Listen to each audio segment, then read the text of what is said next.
Tradisi unik pernikahan di dunia ada yang meludahi pengantin wanita segala. Setiap tempat memiliki tradisi sendiri saat pernikahan. Apalagi di kelompok masyarakat tradisional, bermacam tradisi pernikahan akan ditemukan. Bukan saja di Indonesia, di berbagai belahan dunia ada tradisi tersendiri dalam pernikahan. Dirangkum dari berbagai sumber, berikut beberapa tradisi unik pernikahan di dunia. Satu, menikahi pohon pisang. Untuk mematahkan kutukan, wanita harus menikah dengan sebuah pohon pisang. Setelah menikah, maka pohon pisang tersebut akan dihancurkan, dan kutukannya pun sudah berhasil dicabut. Tradisi ini terkait dengan kecocokan astrologi yang memiliki peran yang cukup besar dalam sebuah pernikahan dan upacara pernikahan. Jika seseorang pengantin wanita terlahir sebagai pembawa Mars, maka ia dikatakan dikutuk dan menyebabkan kematian dini bagi suami atau pasangannya. Maka ia harus menikahi pohon pisang lebih dulu. Namun praktik tersebut dijadikan ilegal karena diyakini melanggar hak-hak perempuan. Meski begitu, beberapa orang di wilayah India tetap mempraktekkan hal tersebut. Bahkan, hal ini dilakukan oleh salah satu bintang Bollywood terkenal yaitu Aishwarya Rai.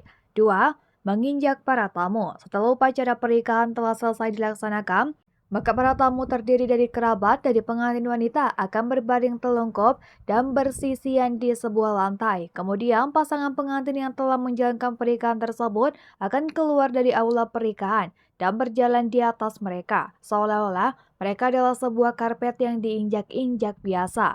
Diketahui bahwa ini adalah sebuah tradisi yang melambangkan jika kedua pasangan tersebut telah menikah.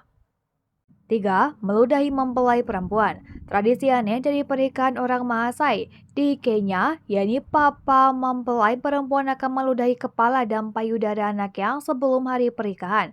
Tradisi meludah melambangkan keberuntungan dan mendatangkan hal baik bagi mempelai perempuan dan laki-laki. Tradisi meludah tidak hanya dilakukan pada hari pernikahan. Suku Maasai juga meludahi kepala bayi yang baru lahir sebagai lambang untuk menangkal energi negatif dan nasib buruk. 4. Pembusukan pengantin dan diarak. Tradisi ini mengharuskan si pengantin laki-laki dan perempuan agar dilumuri sejumlah cairan atau apapun yang dianggap menjijikan. Lalu setelah dilumuri berbagai macam cairan, bersama-sama mereka diarak keliling kota untuk ditunjukkan kepada seluruh orang di kota tersebut. Konon, dengan melewati rasa malu yang besar ini, maka kedua pengantin dapat mengatasi permasalahan apapun yang akan mereka hadapi.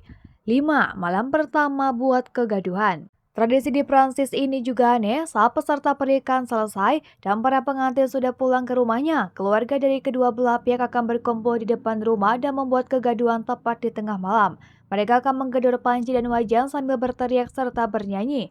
Pengantin baru tersebut harus keluar dan menyajikan minuman serta makanan ringan kepada para pengunjung. Dan bahkan mereka harus memberi uang untuk membuat orang-orang tersebut pergi dari rumah mereka. Dalam sebuah kasus yang lebih ekstrim, jika para pengunjung ini diabaikan oleh pasangan tersebut, maka mereka akan masuk ke dalam rumah dan menculik pengantin pria sekaligus meninggalkan di suatu tempat yang jauh. 6. Dilarang ke toilet 3 hari. Di wilayah Kalimantan ada sebuah tradisi pernikahan yang sangat unik dan juga aneh yang dilakukan oleh para masyarakat Tidung. Meskipun banyak tradisi pernikahan yang dilakukan oleh masyarakat Tidung, namun yang paling aneh adalah sebuah tradisi pernikahan yang melarang pasangan suami istri untuk menggunakan kamar mandi selama 3 hari setelah mereka menikah.